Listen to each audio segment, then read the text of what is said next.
You can be confident, funny, and great at making her talk, and still end up in the friend zone because the conversation never became about romance. At some point, you have to shift from entertaining stranger to potential romantic partner. How do you make that shift without being creepy or awkward? There's an art to it. Let me tell you about a guy who figured out how to create intense attraction through conversation alone. He learned some techniques for directing conversations toward emotional and romantic territory, ways of speaking that planted certain ideas in women's minds without being explicit about it. He'd be on coffee dates where women would practically melt, eyes closing, leaning in, visibly affected by what he was saying. He'd created these incredibly charged moments through nothing but words and presence. Amazing skill, right? There was just one problem. When he'd try to actually go anywhere with these women, leave the coffee shop, go on a proper date, come back to his place, they'd freak out. They felt weird about how deeply affected they'd gotten. They didn't trust what had just happened. They felt almost manipulated. He created massive attraction and romantic tension with zero comfort. The result, lots of intense conversations that went absolutely nowhere. This is the danger of moving too fast toward romantic territory. You can create a powerful response, but if she doesn't feel safe and comfortable with you, that powerful response actually scares her. The lesson isn't to avoid romantic tension.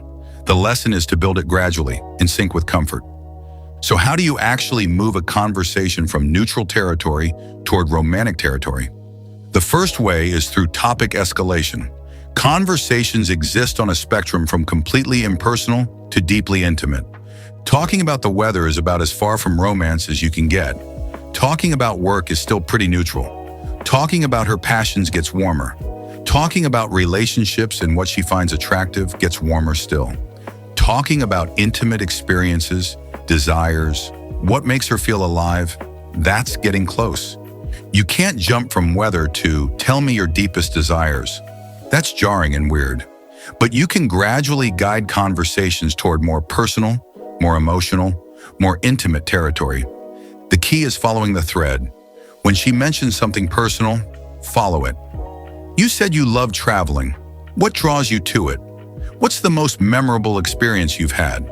You're not interrogating her. You're showing genuine curiosity about deeper topics. The second way is through you and I language. Early conversations are about separate topics, the world out there, neutral subjects. More intimate conversations are about the two of you and what's happening between you. Moving from "that's an interesting opinion" to "you're interesting" is a shift. Moving from "I like talking about this" to "I like talking to you" shifts the conversation correctly. Eventually moving to "we" as in "we should do this sometime" or "we have that in common" creates a sense of the two of you as a unit. This has to happen gradually. Jumping to "we" language with a stranger is weird, but never making that transition keeps the conversation in permanent stranger mode. The third way is through storytelling. Stories are powerful because they communicate indirectly. You can share experiences and emotions without putting her on the spot. A story about a past relationship teaches her about what you value in partners. A story about a meaningful experience reveals your emotional depth. A story about attraction or romance introduces those themes without directly hitting on her. The best stories are ones where she naturally pictures herself in the scenario or relates it to her own experience. You're not saying "I'm attracted to you." You're sharing something that creates an emotional response in a romantic frame. The crucial principle underlying all of this: attraction and comfort need to escalate together. If you push romantic topics but she doesn't feel comfortable with you yet, it's creepy.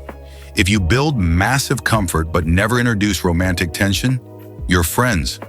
Think of it like two volume knobs that need to turn up in sync.